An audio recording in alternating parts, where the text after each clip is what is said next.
याच्यामध्ये आपण ओवा, जिरं, मिरची, कोथिंबीर आणि लसूण घेतलाय, तो बारीक करून घ्यायचा आहे।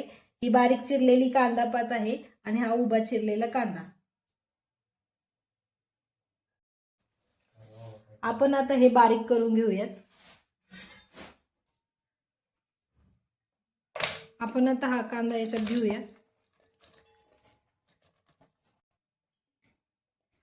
बारीक चिरलेली कांदा पात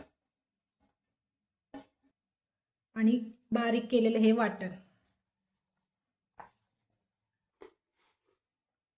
चवीपुरतं मीठ,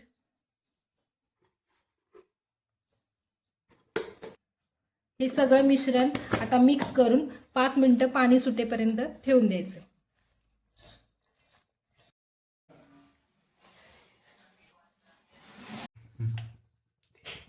याच्यात आपण तेल घेतले। आता याच्यामध्ये थोडीशी हळद टाकायची। आता याच्यात बेसन पीठ टाकायचे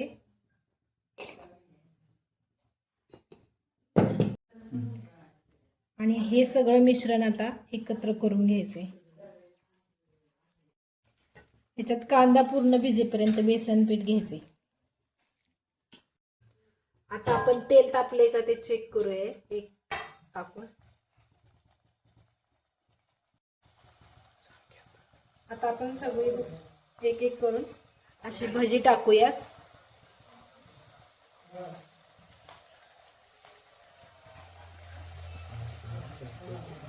तुमच्या अंदाजाने तुम्ही भजी छोटी मोठी करू शकता।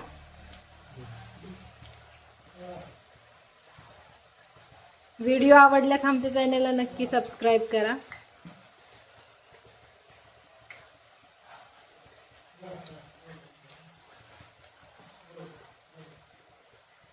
अशा छान छान रेसिपीज आम्ही घेऊन येणार आहे या चॅनलवर गावाकडील, तर त्यासाठी तुम्ही नक्की सबस्क्राईब करा आमच्या चॅनलला।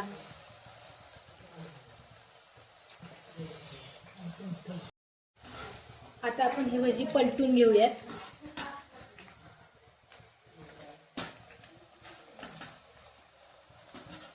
लालसर कलर होईपर्यंत आपल्याला ही भजी तळून घ्यायची।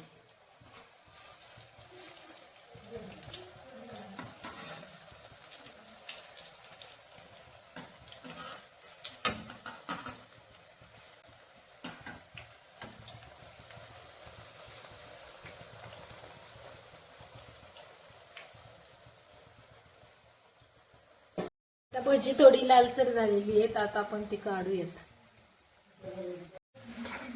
आता भजी तयार झाल्यात, आपण ती काढून घेऊयात। त्यांचा आवाज तुम्ही बघू शकता किती छान क्रिस्पी झालाय।